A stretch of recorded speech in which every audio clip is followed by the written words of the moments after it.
Welcome to this episode of the Good Leadership Podcast, where we explore the stories, strategies, and insights of thought leaders who inspire us to think differently and lead better. In this episode, we're exploring a revolutionary approach to leadership work and innovation with Allan Dykstra. Josh is the author of Igniting the Invisible Tribe, Designing an Organization That Doesn't Suck, and he's on a mission to help leaders rethink the way their organizations and people interact.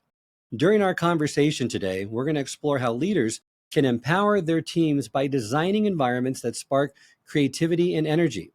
We'll discuss the importance of dignifying the detail doers, reimagining work systems, and creating spaces where everyone's contributions shine.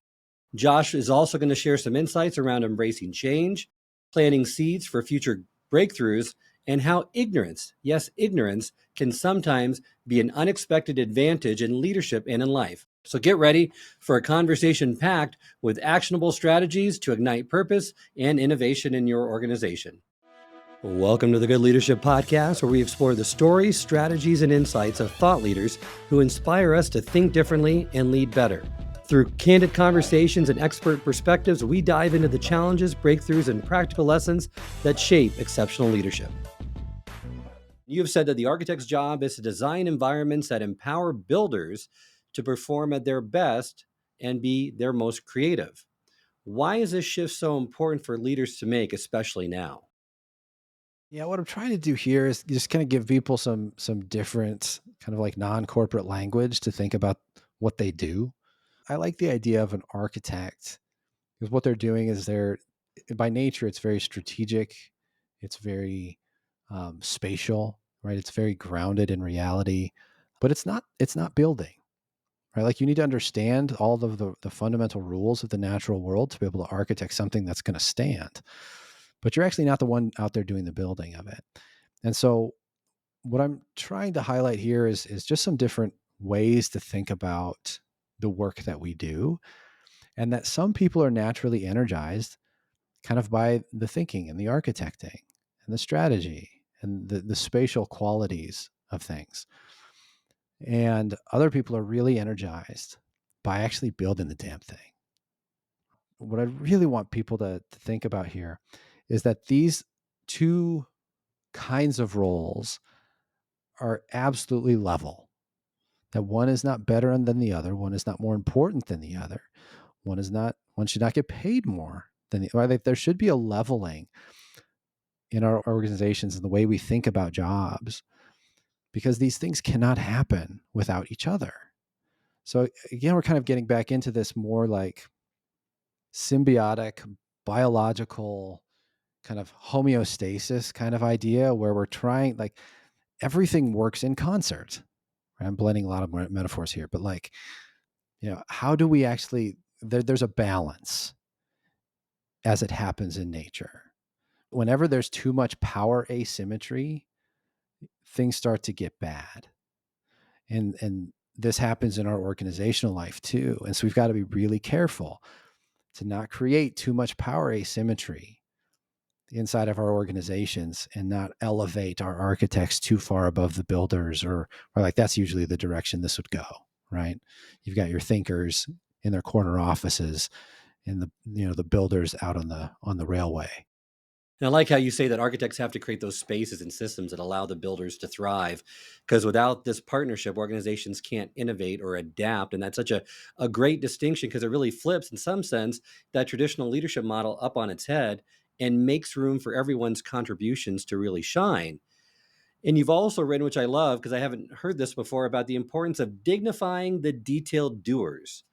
What do you mean by this, and how can leaders ensure that they're recognizing these critical contributors? Yeah, this is related to the last piece, right? It's kind of related to the idea of builders, because I think what happens and what is the denigrated work in any given space is different, right? In some places, it's like, oh man, this is the person who works the toll booth, or this over here in our corporate building, it's the janitor, or over here on the golf course, it's the caddy, right? We kind of have these lesser categories of work. And I think this is another one of those things that we saw the mask get taken off in the pandemic, is all of a sudden we saw all of these workers that we called essential. And the people who really kept our world running. And just how many of those jobs were just drastically undercompensated. What we really need to do as leaders is dignify these jobs. These folks on the front line doing these kinds of works, they're the detail doers, right? They're the folks who are really like in the weeds and making stuff work. And without them, nothing runs. And we learned that kind of firsthand. Leaders, do what you can to dignify them. It is just crucial to dignify these people. If a person is doing work that adds value to society, that is work that ought to be dignified. And we still have not gotten this very well sorted out as a society. We still are not terribly good at this, even after a pandemic kind of showed us all of the like so many of these jobs that we could dignify more. So I think we've got a long way to go on this one, but yeah, this is also a personal practice, I think, for us as leaders to say, because you can do this just personally. You can help create dignity in another person's day. And you can do this, right? This doesn't have to be a big system thing, but you can do this as an individual leader to another person.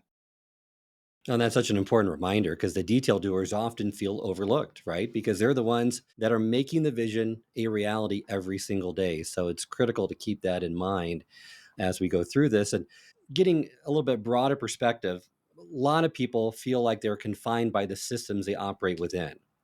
How can leaders help their tribes think about work in a more artistic or expansive way? Place that I go first is really to think about, again, kind of starting with this idea of people at their best. I think leaders ought to go there first, because what happens when you start to unleash that conversation, just like we did a few minutes ago, right? Where it's like when you start to talk about something that energized you, brought you to life, like you felt like you were at your best, like you get more animated, you get more passionate, you get more of the kind of like what I would call artistic qualities, right? Because you're tapping into something that's bigger than you, right? You're kind of tapping into a flow state. You're tapping into something that's almost spiritual, right? When you get into that space of purpose, right, it feels very close to something like a spiritual experience. And so this is a really good door to walk through if you want to get your people to that place, is to really help them like create spaces inside your organization where people can learn about what brings them energy. Because most people actually don't know this about themselves, right? Most of us could make a laundry list, like just a big one, of all the crap that sucks the life out of me at work, right? That list is long and it's easy for me to write.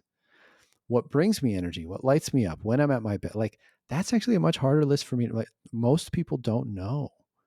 They've not been given much space and time and training to like really identify when I do these specific activities, that's when I get to be at my best. So as a leader, if you can create more spaces for people to discover that and learn about it, you are doing them a great service, and you are inviting all sorts of these kind of artistic mindsets into your workspace, because you're helping people connect to their fundamental humanness, which is at its core an artist. People feel confined by their systems, but like you mentioned too, the systems we choose often make the majority of decisions for us. So I love this statement. It's so powerful and poignant that in healthy organizations, leaders take responsibility for the system and people take responsibility for their actions. However, in unhealthy organizations, leaders blame the people and people blame the system. So many of us aren't spending enough time on is actually fixing system problems. It's very easy to get distracted and get pulled into symptom problems. But just like with your health, if we think about this, you don't want to just treat symptoms. You want to actually find what's at the core of what's going on, and you need to treat that. Otherwise, you're just putting on band-aids on things that probably, need some much more serious interventions. And this is kind of what happens a lot in organizations. We do a lot of band-aids, right? And we don't do a lot of system work. And so I would love to call your leaders here to do more system work.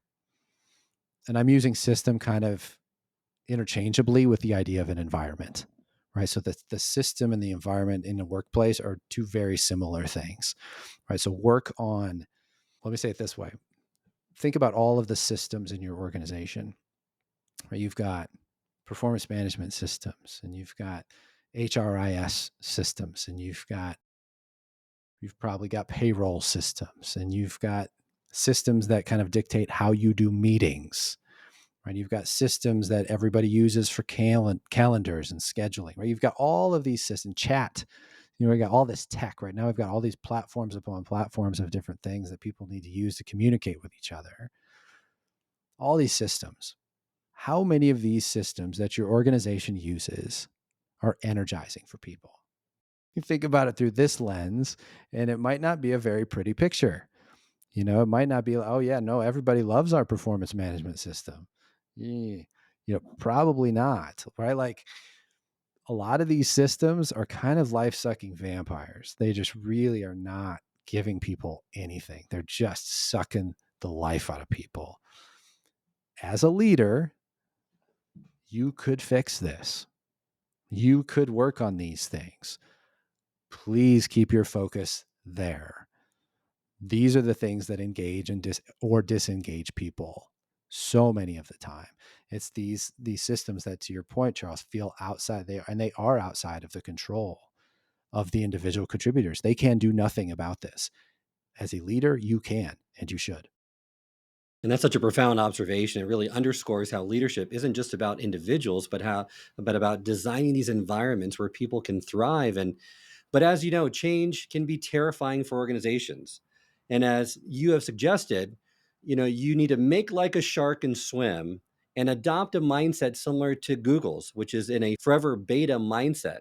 Perhaps you can unpack both of those metaphors, and how can leaders use these and apply this approach to embracing change? This idea, I think, still stands, that there's a notion that we should constantly be trying new things. So in my company, in my last tech company, one of our core values, we called them vital behaviors. One of ours was to run the experiment. And we baked this into our core values because of this concept that we really believed that change is kind of the only constant. So if change is the only constant, then you may as well go with that current, right? So this is like the shark metaphor, right? Sharks breathe by swimming. So they need to swim to get oxygen across their gills. So companies are like this too. Right? We need to keep moving in order to stay breathing. And what's best is if we don't pretend like that's not the case. Right? If we don't if we don't pretend like we can just stand still. And I don't see a lot of leaders doing that anymore these days, right? I think we've been taught over the last 10 to 15 years that, this change is constant, right? Like, I think most leaders are probably on board with this now in a way that if they maybe weren't convinced 15 years ago, maybe they probably are now. But I think the point here for today's world is to say, like, bake this into your daily operations. Just assume you need to be running experiments all the time. You need to be pivoting, iterating, moving all the time, because that's the speed of the world we're in. And that's how we learn. That's how we grow. That's how we create the next thing. Right. So I would say from those lessons, it's probably this idea, like, just bake running experiments into the way that you lead.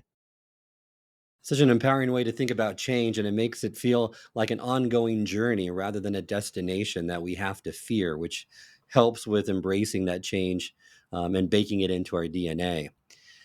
Josh, this conversation has been enlightening, but before we wrap up, I'd love to focus on long-term impact. And one of my favorite ideas that I read from your work is the need to focus on gradual actions now to create the kind of sudden actions or impact that we want later. You had stated that it's kind of that suddenly then gradually or gradually then suddenly mindset.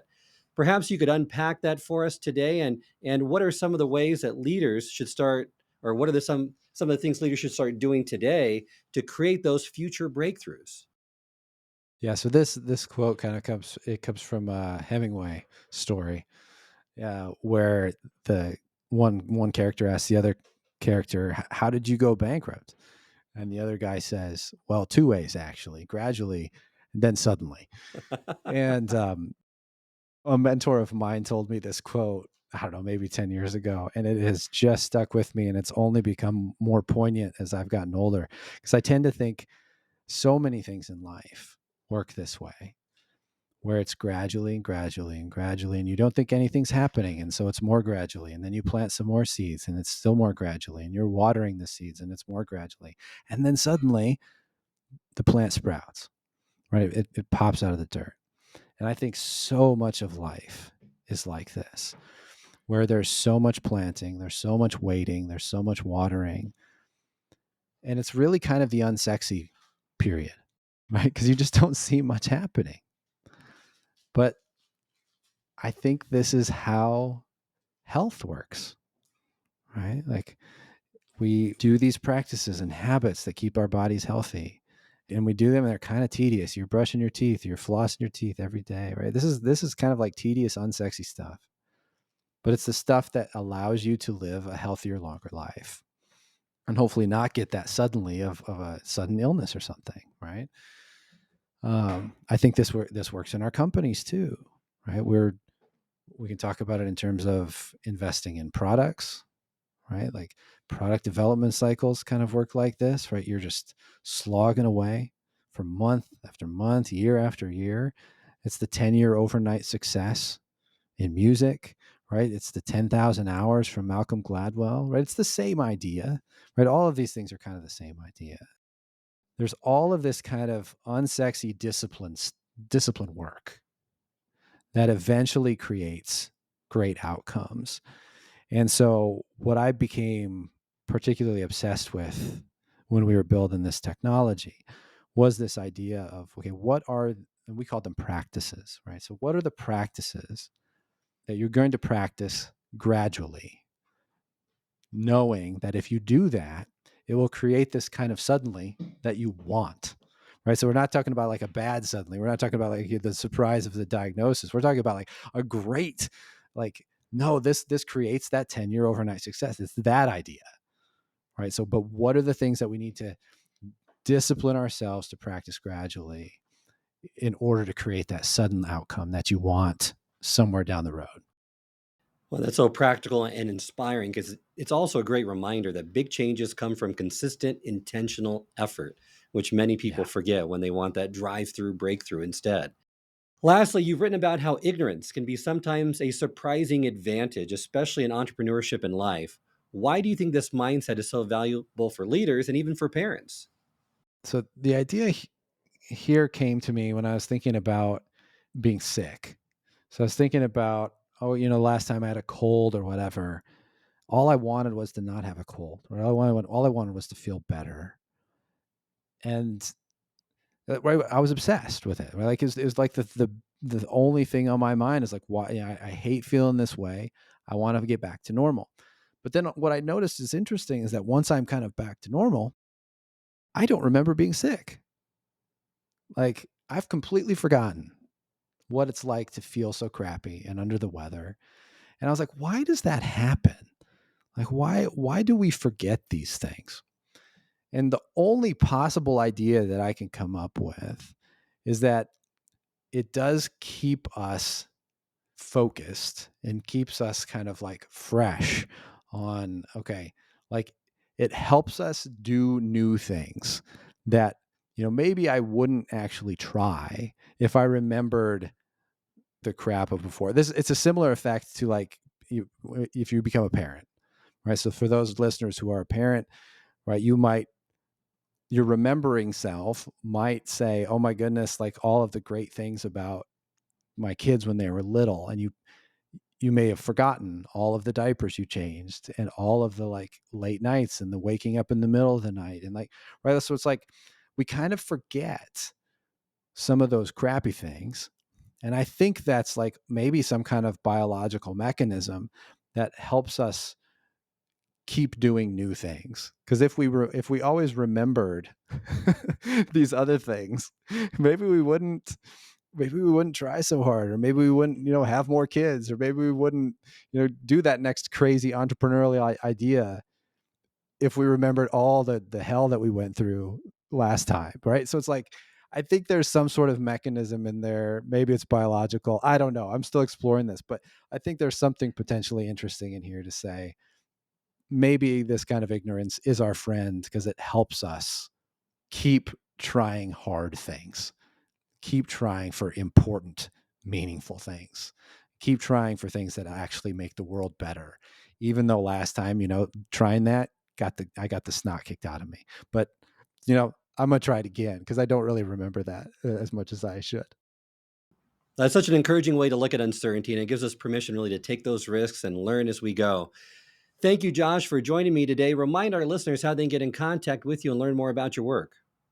2 great ways. One, you can go to my website, which is joshallan.com. It's 2 A's and 2 L's, ALLAN. So joshallan.com. And the other great way is LinkedIn. So search for me on LinkedIn, Josh Allan Dykstra. I would connect with everybody. I run my own LinkedIn. So please connect with me. I'd love to meet you and say hello. Well, thank you, Josh, for joining me again today. And thank all of you for joining as well. Until next time, remember, it's not what you know, but what you do consistently that makes a difference. I hope this episode has provided you with valuable insights. If it has, I ask you to share it with someone who would also benefit from it. If you've been enjoying and gaining knowledge from this podcast, then subscribe to our YouTube channel where you can find all the previous episodes of the podcast and additional learning resources. You can also subscribe to the podcast on Apple or Spotify and leave up to a 5-star review.